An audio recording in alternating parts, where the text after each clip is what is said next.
اے اللہ ہمارے فلسطینی بھائیوں کو دشمن پر غالب فرما۔ میدان عرفات میں امام کعبہ سمیت لاکھوں حجاج نے مظلوم فلسطینیوں کی نصرت کے لیے ہاتھ اٹھا دیے۔ امام کعبہ شیخ صالح بن عبداللہ کی مسجد نمرہ میں خطبہ حج کے دوران فلسطینی بھائیوں کے لیے خصوصی دعا کہا۔ اے اللہ فلسطینی بچوں اور عورتوں کو شہید کرنے والوں کو تباہ کر دے۔ اے اللہ ہمارے فلسطینی بھائیوں کا خاص خیال رکھ اور ان کی مدد فرما۔ ہمارے بے آسرا فلسطینی بھائیوں کو گھر عطا فرما۔ ہمارے فلسطینی بھائیوں کو دشمن کے شر سے نجات دلا۔ بے شک اللہ تعالیٰ صبر کرنے والوں کے ساتھ ہے۔ خطبہ حج میں امت مسلمہ کو پیغام میں بولے، اے ایمان والو زمین پر فساد نہ پھیلاؤ، اللہ سے ڈرو، تقوی اختیار کرو اور عہد پورا کرو۔ سیرت نبوی صلی اللہ علیہ وآلہ وسلم پر عمل کرتے ہوئے آپس میں اختلافات ختم کرو، اچھے طریقے سے برائی روک دو، دشمن بھی دوست بن جائے گا۔ والدین کے ساتھ نیکی کرنا، سچ بولنا بھی ایمان کا حصہ ہے۔ بے شک شیطان مسلمانوں کا کھلا دشمن۔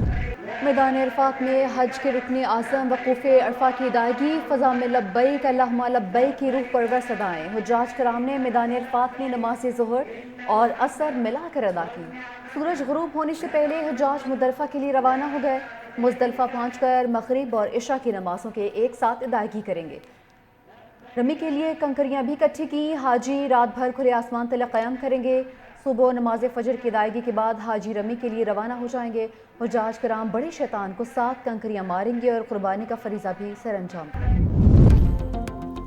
وزیر اعظم شہباز شریف سعودی ولی عہد کی دعوت پر سعودی عرب پہنچ گئے۔ فیلڈ مارشل سید عاصم منیر، نائب وزیر اعظم اسحاق ڈار اور وفاقی وزراء بھی ہمراہ۔ وزیر اعظم عید سعودی عرب میں ہی منائیں گے۔ مکہ مکرمہ میں سعودی ولی عہد محمد بن سلمان سے اہم ملاقات بھی ہوگی۔ وزیر اعظم شہباز شریف حالیہ پاک بھارت تنازع کم کرنے میں تعمیری کردار پر سعودی قیادت کا شکریہ ادا کریں گے۔ سعودی روانگی سے پہلے وزیر اعظم نے اجلاس سے خطاب میں کہا، بھارت نے تاریخی شکست کے بعد سنتاس معاہدے کو بطور ہتھیار استعمال کیا۔ مودی کے پانی بند کرنے کا دھمکی امیز بیانیہ دنیا نے مسترد کر دیا۔ بھارتی آبی جارحیت کے خلاف اقدامات اٹھانے کی ضرورت ہے۔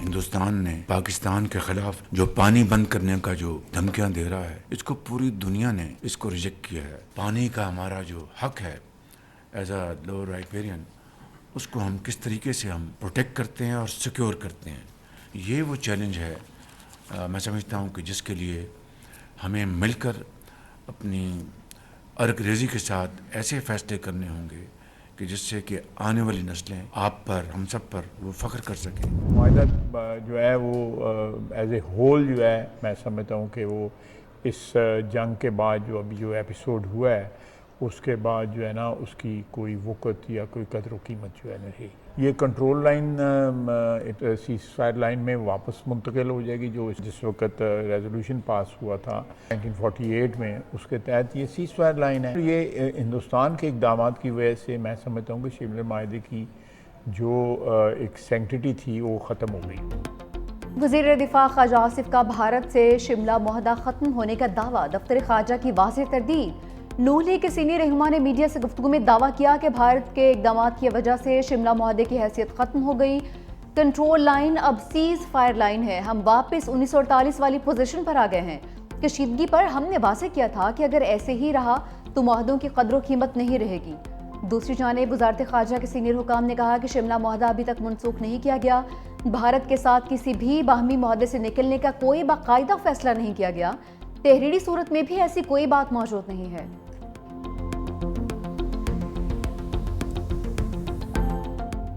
امریکہ غزہ جنگ بندی میں رکاوٹ بن گیا، سلامتی کونسل نے مستقل جنگ بندی کی قرارداد ویٹو کر دی۔ 14 ارکان نے قرارداد کے حق میں ووٹ دیا، قرارداد کے حق میں ووٹ دینے والوں میں پاکستان بھی شامل تھا۔ امریکہ کی نائب سفیر ڈوروتھی شیعہ نے کہا، امریکی مخالفت پر کسی کو حیرانی نہیں ہونی چاہیے، حماس کو دوبارہ خطرہ بننے سے روکنا اسرائیل کا حق ہے، اسرائیل کی سیکیورٹی کو نقصان پہنچانے والی کوئی چیز قبول نہیں۔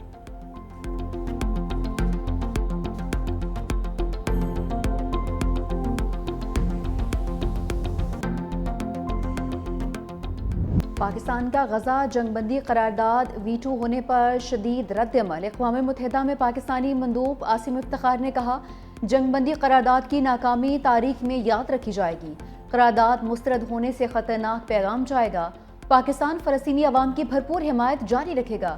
دوسری جانب ترجمان دفتر خارجہ نے کہا کہ مسجد اقصیٰ کے تقدس کی پامالی ناقابل برداشت ہے، عالمی برادری سے ہونی ریاست کے خلاف فوری اقدامات کرے۔ ترجمان دفتر خارجہ کا غزہ میں انسانی امداد کی بلا رکاوٹ فراہمی کا بھی مطالبہ۔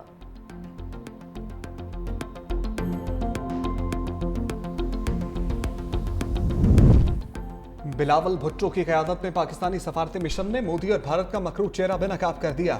پاکستانی وفد کی کانگریس میں پاکستانی کوکس کے سربراہ ٹام سوازی سے ملاقات، بھارت کی جارحیت کا خلاصہ کر دیا۔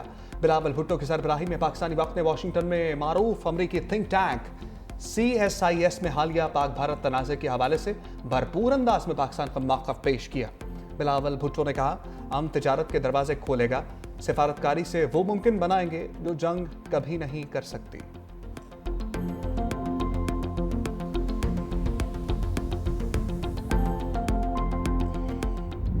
بلاول بھٹو کا دہشت گردی کے خلاف پاکستان اور بھارت کے درمیان مشترکہ فورم قائم کرنے کا مطالبہ۔ چینی ٹی وی کو انٹرویو میں کہا، ایسا فورم ہو جہاں دونوں ممالک اپنا مقدمہ پیش کر سکیں۔ پاک بھارت جنگ بندی ناسک ہے۔ پہلگام واقعے کے بعد بھارت نے پاکستانی علاقے میں یک طرفہ غیر قانونی حملے کیے۔ پاک بھارت جنگ بندی کے لیے عالمی برادری کا کردار قابل تعریف ہے۔ پائیدار امن صرف سفارتکاری اور مذاکرات سے ہی ممکن ہے۔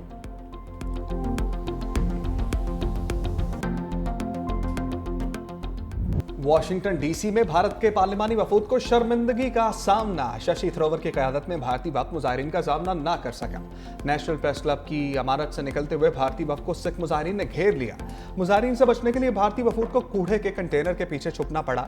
بیرون ملک رسوائی کے بعد بھارتی سفارتی وفد گانے بجانے کی محفل سجا کر غم غلط کرتا رہا۔ ششی تھروور سفارتکار سے بے سرے گلوکار بن گئے۔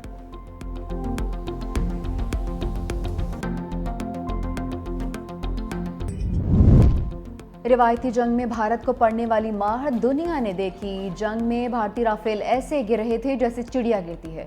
وفاقی وزیر مصدق ملک کی نجی ٹی وی سے گفتگو، کہا کہ بھارت نے پاکستان پر حملہ کر کے دنیا میں اپنی سبکی کروائی۔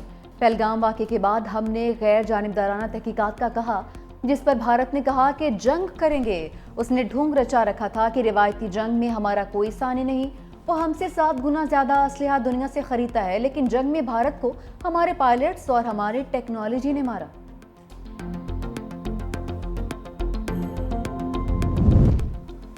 آج بھارت میں صرف ایک ہی نام گونج رہا ہے اور وہ ہے بلاول بھٹو زرداری۔ عالمی برادری کے سامنے پاکستان کا جرأتمندانہ موقف پیش کرنے پر وزیر اعلیٰ سندھ سید مراد علی شاہ سینئر وزیر شرجیل انعام میمن کا بلاول بھٹو کو خراج تحسین کہا۔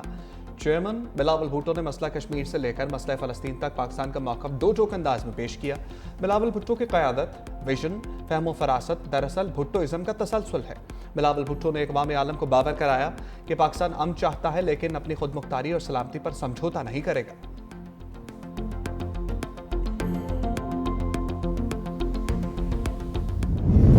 ہندوستان جو ہے ان کی وہاں خواہش پوری نہیں ہوئی، تو اب یہ اپنی کوشش میں لگے ہوئے ہیں کہ جس طریقے سے اس کے بعد انہوں نے خوزدار میں بچوں کو شہید کیا، یہ دہشت گرد ہیں جو پاکستانیوں کی کلنگ کر رہے ہیں، اس میں معصوم بچے ہیں، عورتیں ہیں، اس میں تمام ان لوگوں کو ٹارگٹ کرنے کی کوشش کر رہے ہیں، سیکورٹی فورسز کو ٹارگٹ کرنے کی کوشش کر رہے ہیں، اور یہ مکمل طور پر را فنڈڈ انٹیلیجنس ڈریون وار ہے اگینسٹ اٹ۔ وزیر اعلیٰ بلوچستان نے فتنہ الہندوستان کا را سے گٹھ جوڑ بے نقاب کر دیا، کہا کہ فتنہ الہندوستان کے سرپرست را ہے، ان کا بلوچوں یا بلوچستان سے کوئی تعلق نہیں۔ بلوچوں میں کسی بڑے ملٹری آپریشن کی ضرورت نہیں ہے، جو ریاست کے خلاف ہتھیار اٹھائیں گے ان کے خلاف کارروائی ضرور ہوگی۔ ریاست کے خلاف لاپتہ افراد کا بیانیہ پروپیگنڈا ہے، جبری گمشدگیوں سے زیادہ تعداد از خود گمشدگیوں کی ہے۔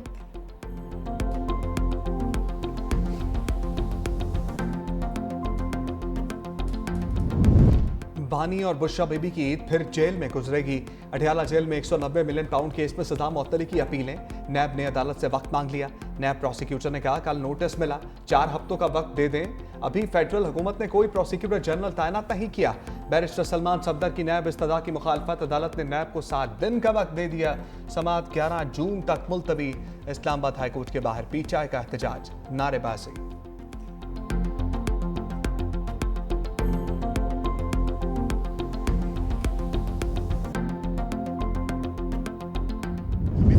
کے بعد اس عدلیہ کے جو آزاد نہیں ہے اس وقت، اس سے کوئی امید نہیں ہے، اور جو نا خان صاحب جیل میں ہے، کیس کوئی ہے نہیں، اس لیے کیس کو چلاتے نہیں ہے۔ کوئی پھر ہمارا جو راستہ ہے، اپنے آئینی طور پہ ایک راستہ ہے ہمارے پاس کہ ہم اپنے احتجاج کا حق رکھتے ہیں. ہم نے اس ملک کے نظام سے امید رکھی، لیکن اب ہم اس لیے نا امید ہو گئے ہیں تو ہم ان کو جواب دیں گے کہ ہم ڈنڈے کے زور پہ غلام نہیں بنیں گے، بلکہ ڈنڈے کے مقابلے میں ڈنڈا اٹھائیں گے. 26ویں ترمیم کے بعد عدلیہ سے کوئی امید نہیں رہی. بانی کی رہائی کے لیے تحریک چلائیں گے، ڈنڈے کے مقابلے میں ڈنڈا چلائیں گے. وزیر اعلیٰ خیبر پختونخوا پھر احتجاجی سیاست کے ٹریک پر چڑھ گئے. اڈیالہ جیل میں بانی سے ملاقات کے بعد علی امین گنڈا پور نے کہا کہ بانی کی سزا معطلی کے لیے درخواست سماعت کے لیے مقرر کروائی تھی، لیکن نائب پروسیکیوٹر نے کہا کہ مجھے بانی پی ٹی آئی کی پیشی کا علم ہی نہیں. پوری دنیا کو بانی پی ٹی آئی کی پیشی کا پتہ ہے، لیکن پروسیکیوٹر کو پتہ ہی نہیں چلا.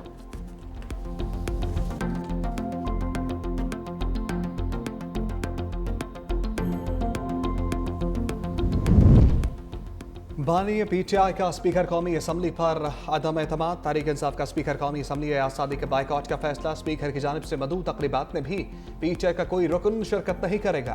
اسپیکر سے صرف قومی اسمبلی کی بزنس ایڈوائزری کمیٹی کی حد تک ملاقاتیں ہوں گی. ذرائع کے مطابق بانی نے پارٹی کے ارکان پارلیمنٹ کے سرکاری دوروں پر پابندی عائد کر دی.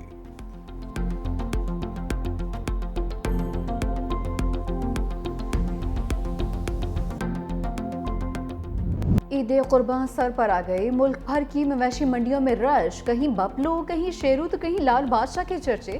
حافظ آباد کی مویشی منڈی میں چولستانی بیل کے چرچے. 40 من وزنی دلبر نامی بیل سب کو بھا گیا. مویشی منڈی میں دلبر کی آمد پر لوگوں نے نوٹ نچھاور کیے. شہریوں کو بھی سستے جانوروں کی تلاش. جس نے جانور خرید لیا وہ خوشی خوشی گھر لوٹ گیا، باقی مول تول میں مصروف ہیں.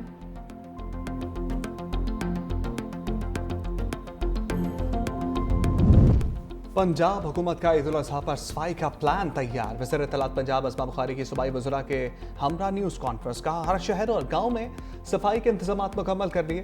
آلائشوں کو بروقت ٹھکانے لگایا جائے گا. اشیاء کی قیمتوں میں اضافے کی روک تھام کے لیے بھی اقدامات کیے گئے ہیں.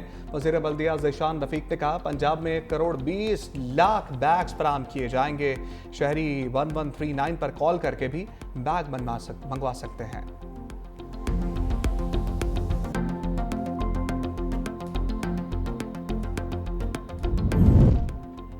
قیدیوں کو بڑی عید پر بڑا ریلیف. پنجاب کی جیلوں میں قیدیوں کو 90 دن کی خصوصی معافی مل گئی. 270 قیدی رہا ہو کر اہل خانہ کے ساتھ عید منائیں گے. دہشت گردی، فرقہ واریت، جاسوسی، بغاوت یا ریاست مخالف سرگرمی پر سزا یافتہ قیدیوں کو ریلیف نہیں ملے گا.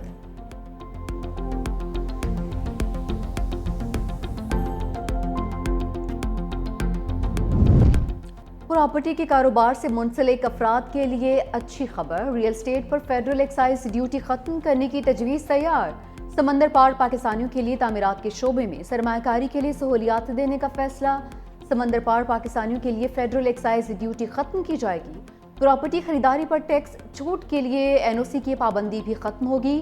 1 جولائی سے پراپرٹی کی خریداری پر FED ختم کرنے کا نوٹیفیکیشن جاری ہونے کا امکان.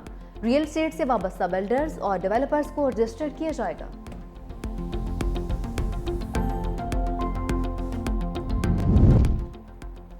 بیلاروس کے اعلیٰ سطح کے دفاعی وفد کا ایئر ہیڈ کوارٹرز اسلام آباد کا دورہ. ایئر فورس کے چاقو چوبند دستے نے گارڈ آف آنر پیش کیا. ISPR کے مطابق میجر جنرل آندرے یولیانوچ کی سربراہی میں بیلاروس کے وفد کی پاک فضائیہ کے سربراہ سے ملاقات. مختلف شعبوں میں تعاون کو فروغ دینے پر گفتگو. پاک فضائیہ بیلاروس ایئر فورس کی استعداد کار بڑھانے، پائلٹس اور ٹیکنیشینز کی تربیت کے لیے تعاون فراہم کرے گی. دونوں فضائی افواج میں تعاون بڑھانے، پیشہ ورانہ ترقی کے پروگرامز کے آغاز پر بھی اتفاق ہوا.